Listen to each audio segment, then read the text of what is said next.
इकडे छत्रपती संभाजीनगर महानगरपालिकेसाठी भाजप शिवसेनेची चर्चा सुरू आहे। सलग 7वी बैठक या ठिकाणी झाली आणि दोन्ही नेत्यांमध्ये ही बैठक झाली। मात्र राष्ट्रवादी काँग्रेसला कुठल्याही प्रकारचं बैठकीसाठी आमंत्रण मिळालेलं नाहीये। त्यामुळे राष्ट्रवादी संभाजीनगर महानगरपालिका स्वबळावरती लढणार आहे। आम्ही आता जास्त काळ वाट बघणार नसून स्वबळावरती पूर्ण ताकदीने 100 जागा लढवू। भाजप आणि शिवसेनेला संभाजीनगरमध्ये घराणेशाही रुजवायची आहे। मुलांना आणि नातेवाईकांनाच तिकीट द्यायची आहे। त्यामुळे त्यांनी आम्हाला सोबत घेणं टाळलं असावं असा आरोप राष्ट्रवादी शहराध्यक्ष अभिजित देशमुख यांनी केला आहे। आमची शेवटची चर्चा ही मागील 8 दिवसापूर्वी ज्या ठिकाणी त्यांच्या जिल्हाध्यक्षासोबत आमची बैठक झाली होती, बैठकही चांगल्या पद्धतीने झालेली होती। पण त्यानंतर आजपर्यंत त्यांनी कुठलाही संभाषण आमच्यासोबत केलेलं नाही किंवा कोणतेही बोलणी आमची त्या ठिकाणी झालेली नाही आहे आणि बैठकीमध्ये त्यांनी आम्हाला सहभागी करून घेतलेलं नाही आहे।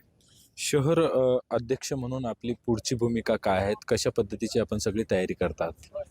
आम्ही आता जवळपास 100 ठिकाणी त्या ठिकाणी उमेदवार आमचे सक्षम उमेदवार त्या ठिकाणी आम्ही उभे करणार आहोत आणि पूर्ण ताकदीने आम्ही त्या ठिकाणी यावेळेस इलेक्शन लढणार आहोत आणि नक्कीच चांगले यश आमच्या पक्षाला त्या ठिकाणी मिळणार आहे। मला काय वाटतं की त्यांना घराण्याशाही या ठिकाणी रुजवायची आहे।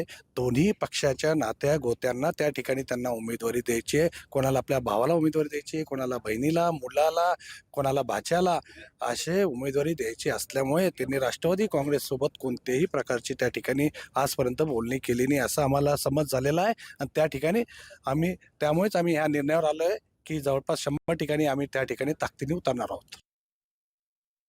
निश्चितपणे जिल्हाध्यक्ष आणि कोर टीमने राष्ट्रवादीशी संपर्क साधला होता आणि युतीच्या पहिल्या बैठकीमध्ये शिवसेना भाजपच्या पहिल्या बैठकीमध्ये जी चर्चा झाली होती की राष्ट्रवादीला काही तिकीटं पाहिजे, त्या बाबतीत ही सविस्तर आणि सकारात्मक चर्चा झाली। आता यांना युतीत यायचं नसेल तर त्यांनी ते वक्तव्य केलं असेल, परंतु भारतीय जनता पार्टीला महायुतीतल्या सर्व घटक पक्षांबरोबर युती करायचं निर्धार भारतीय जनता पार्टीने केलेला आहे। तर युतीची वाट न पाहता आज अजित पवारांच्या राष्ट्रवादीचे नेते आभा पांडे यांनी उमेदवारी अर्ज दाखल केलेला आहे। रॅली काढून शक्तीप्रदर्शन करत आभा पांडे यांनी उमेदवारी अर्ज भरलेला आहे। प्रभाग 21 मधून माजी नगरसेविका आभा पांडे यांनी आज उमेदवारी अर्ज दाखल केलाय।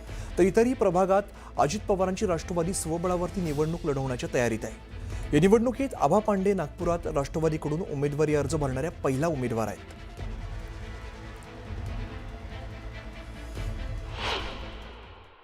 पक्षाचे ज्येष्ठ नेत्यांच्या आदेशानुसारच आज मी माझा फॉर्म टाकत आहे।